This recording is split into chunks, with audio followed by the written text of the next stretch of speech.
Hey, what's up everyone? Welcome to Asylums Uncovered, where we discuss the influence and impact of state hospitals on American history and the void left in their absence. If you've watched the iconic 1991 movie, The Silence of the Lambs, you might remember the Baltimore State Hospital where Hannibal Lecter is incarcerated. But did you know the exterior shots used for the film are from a real-life facility that once stood in western Pennsylvania? This institution was demolished in 2011, but its history still echoes long after the buildings were torn down. A checkered past and a profound impact on the area it sat in, this facility was known as the Western Center, or simply referred to by the locals as Morganza.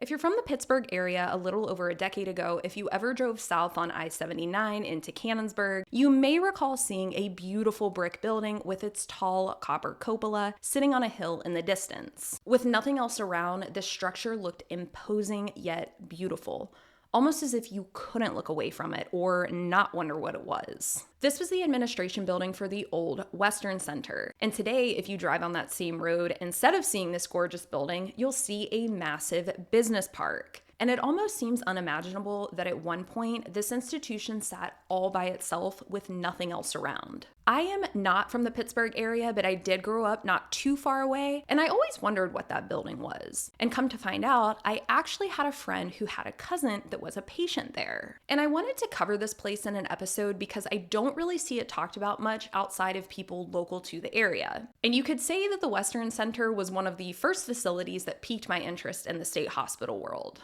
There was something about that administration building that was so captivating that I always wanted to learn more. This institution has quite the history over the years. It had many names, many different purposes, and was plagued with rumors of abuse. What started out as a reform school eventually morphed into a hospital for the mentally challenged, a place stigmatized and used as a scare tactic for misbehaved children, that they would be sent there if they didn't behave. Originally known as the House of Refuge of Western Pennsylvania, this facility for wayward children was founded in 1850 at a location just north of the Ohio River in Pittsburgh. In 1872, the facility moved to Morganza, an area right outside of Canonsburg, and that allowed for expansion to 37 buildings on just over 300 acres of land. Then 4 years later, the name was changed to the Pennsylvania Reform School. And during this time, reformers believed that delinquents needed a place for rehabilitation rather than punishment.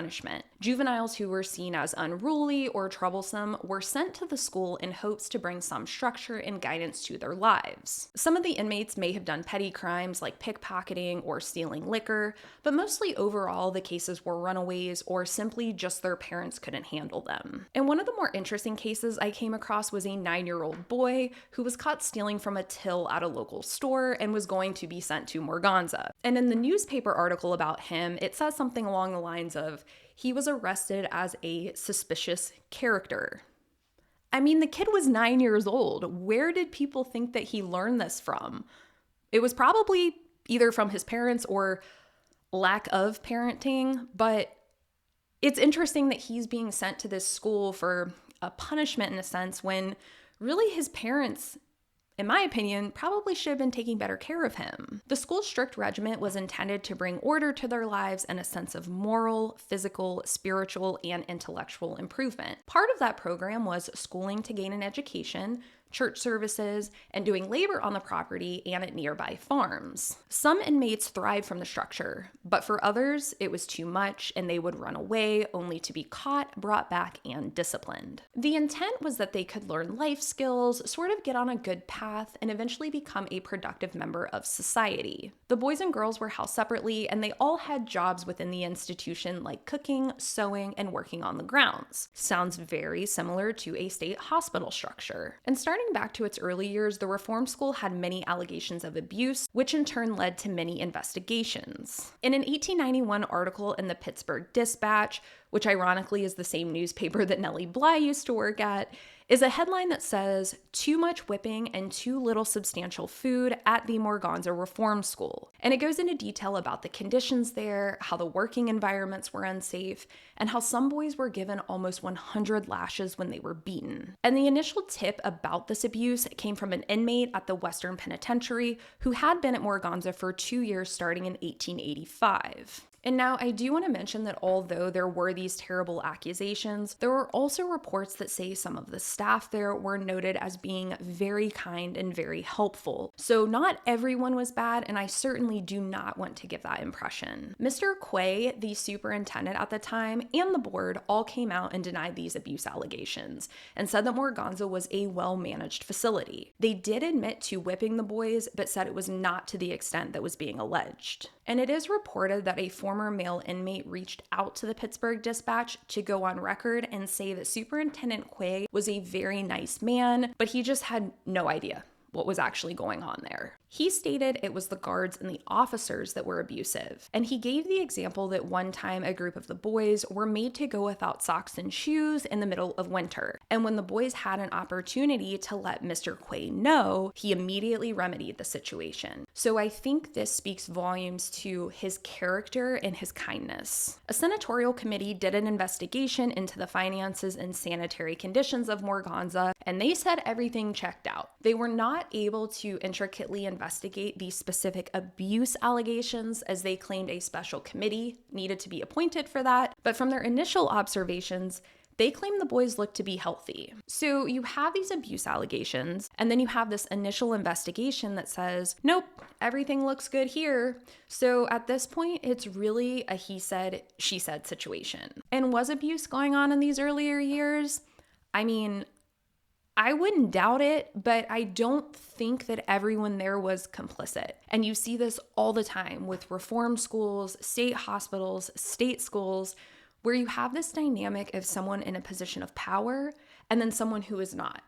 And a lot of times, unfortunately, people do abuse that power because they like feeling in control and they see these people as easy targets. The name was changed a few more times, again in 1911 to the Pennsylvania Industrial Training School, then to the Canonsburg Youth Development Center in 1960. And at this time, inmates sentenced to the facility had been found guilty of more serious crimes like larceny, rape, and murder. There is a book called The Morganza 1967, Life in a Legendary Reform School, written by a man named David Stewart, who worked at the facility as a counselor. And he describes the school as a youth prison camp.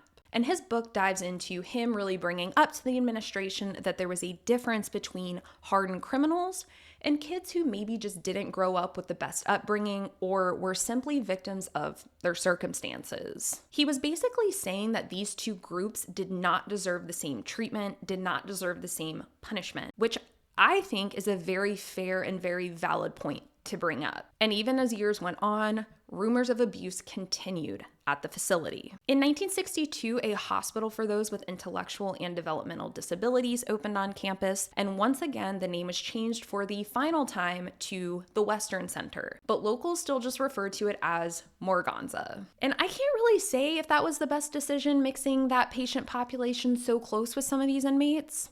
But eventually the reform school aspect was phased out and the facility solely functioned for the mentally challenged. The hospital operated until its closure in 2000 and sat abandoned until it was demolished 11 years later. In the almost 40 years in operation, over 1,700 residents lived inside its walls. Those who had just a mild disability learned life skills to eventually live independently and would be placed into community care or a group home. Others that were more severe cases that required custodial care stayed permanently at the facility. And initially, life seemed pretty good there. And reading about the activities that were offered to patients very much reminded me of the Kirkbride and moral treatment ideology, providing an outlet that would be a positive experience and contribute to their quality of life. Landscaping, gardening, music lessons, and arts and crafts were just a few of the extracurriculars that were offered. The campus was built in typical cottage-style fashion, where there were a number of smaller buildings that each served a particular purpose. And I have heard rumblings that there were tunnels that connected connected all of the buildings, but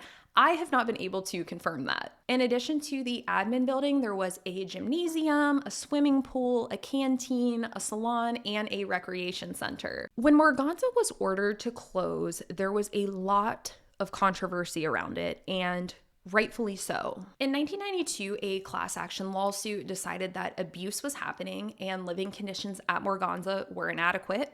So slowly, patients started to be transferred out to other facilities like group homes. And 6 years later, the formal announcement was made that the institution would be closing, and plans began to be made to transfer out the remaining 380 patients. So keep in mind, typically, this isn't a quick process to transfer patients out of a facility, especially almost 400 of them. In 2000, there were 56 residents left, and this is where things start to get a little heated. The way that the closure and the final transfer of patients was handled was, in my opinion, absolutely disgusting. Family members of the last remaining residents received letters that their relatives would be transferred out of Morganza the very next day and placed in group homes.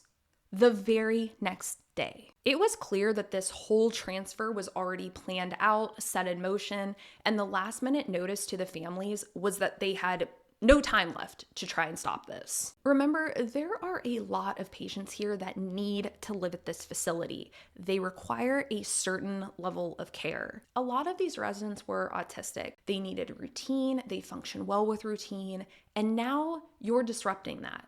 And not just a little bit. You're totally uprooting them, and a lot of these patients had lived at Morganza for years. This was perhaps the only home they ever knew. And I don't know about you, but if someone came in and pulled me out of my home, taking me somewhere new, somewhere unknown, I would be terrified. I would be scared. I would be so confused. I can't even imagine what these patients were feeling. And with this court-ordered transfer, families had a lot of uncertainty about what was going to happen to their loved ones. Where were they going to go? Who was going to take care of them? A lot of the locations that they were being sent to were hours away, where families couldn't just readily visit. Also at this time, the Auditor General, also former Senator Robert Casey, found that abuse was significantly higher in group homes than at Morganza and decided to launch a formal investigation looking into this. So on top of all of this uncertainty, family members did not want their relatives being transferred to places that weren't conducive to their well-being. And rightfully so. So not only are they getting moved, but they might be getting moved somewhere far worse. And this is a really scary situation. Being told that your mom, your son, or your husband might forcibly have to go to a facility where abuse is higher. The family members decide to bring a lawsuit to try to stop this transfer from happening, but unfortunately, they were unsuccessful. There were also a lot of questions at this time of whether the conditions at Morganza really were inadequate, or if this was just the reason that was given to close the facility and sell the land for that future business park. And a lot of people think that this was simply just a land grab. And unfortunately, the patients are the ones caught in the crossfire. And while these transfers are being made, there were hordes of police officers blocking family members from getting access to their loved ones. And now, I never want to knock someone for simply doing their job, but seeing the news footage of this is very tough to watch. Seeing the state police officers being so cold and so calloused with the situation at hand is a really, really tough one. In my opinion, I feel these families were not treated with the level of empathy or the level of respect that, quite frankly, was owed to them, that they deserved. Imagine you get a letter stating that your child will be forcibly removed ASAP, and you show up to comfort them, to support them, and the cops block you from hugging your child in a very scary situation. The residents were ushered out, put in transport vehicles, and taken out via back roads. I mean, no one even got to see or speak to their relatives. This had to be so horrifying and traumatic, not only just for the families, but for the patients. I mean, most of them did not have the mental fortitude to understand what was going on. If I was one of those family members, I would have gone absolutely ballistic. For 34 years, it's been the same routine for Pete Demchek. Every Sunday and one Thursday a month, he made the 38-mile journey to see his son here at Western Center. Now he waits in the cold to catch a glimpse of his son in a van on moving day. That's my son. His son Max, now 48 years old, has been in Western Center for 34 years, since he was 14. He's autistic, and it took him years to become accustomed to the place. Now it's better than home for him. He loves it here. For an autistic person, routine, sameness is essential. Anything different can be disruptive, even dangerous. Do you think your son understands what's going on? No, he don't. The only thing he does understands is what's right there with him. Every time Sunday comes around, he knows he wants Daddy and Mommy to come. He wants cherry pie. After this move, those visits for Max will probably stop. His new home in Cambria County is too far away. Hearing these stories, especially parents talking about their children, is absolutely heartbreaking. I mean, there's just no other way to phrase it. So the very next day after all of this has happened, the damage is done, the report from Auditor General Casey becomes public and states that group homes have a long history of abuse, neglect, and uninvestigated deaths. And I'm sure this had to be really comforting for families who just witnessed their relatives ripped from a facility that was their home to who knows what kind of environment. And I don't know if this means much. There's obviously not much you can do now in terms of correcting that or making that right for the patients and their families. But I just want to say that my sincere and deepest condolences, apologies, everything just go out to these people, because there's no reason that they should have been treated like that.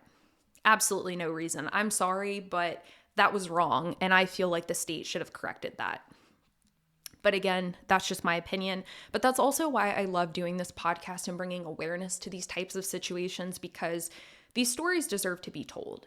I know a lot of people look at these buildings, old dilapidated buildings, or these places, and they have such a stigma to them. And people think, they think of the haunted house aspect and like the entertainment aspect. But what we kind of lose is that human element.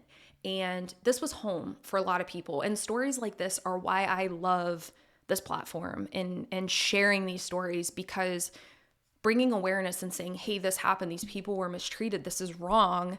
And hopefully we can avoid making those same mistakes in the future. And there are a ton of stories out there, all the way from inmates at the reform school to patients of the Western Center. And all of these stories are equally important, but there's just no way I can capture every single one of them here. I would highly encourage you to do your own research and look into these stories and look into these accounts. As always, if you or someone that you know has a tie to Morganza as an employee, as a patient, as a family member, I would love to connect with you and hear your story. Today, there are no original buildings standing on the property. There is actually a business park there with brand new buildings, technology centers there. There is a cemetery on the outskirts of the former property that is the final resting place of about 30 children who lived and died at the reform school. There have been some efforts to identify some of these people. There's been genealogy efforts done, but it wouldn't surprise me. Again, this is just my opinion. It would not surprise me, knowing how state institutions were run, if there were unmarked graves on the property. If you haven't heard of the Western Center or Morganza before, hopefully you learned something new. If you have heard of it, maybe grew up near the area but just didn't really know the full history, hopefully I was able to shed some light on it for you. Thanks everyone for listening, and until next time.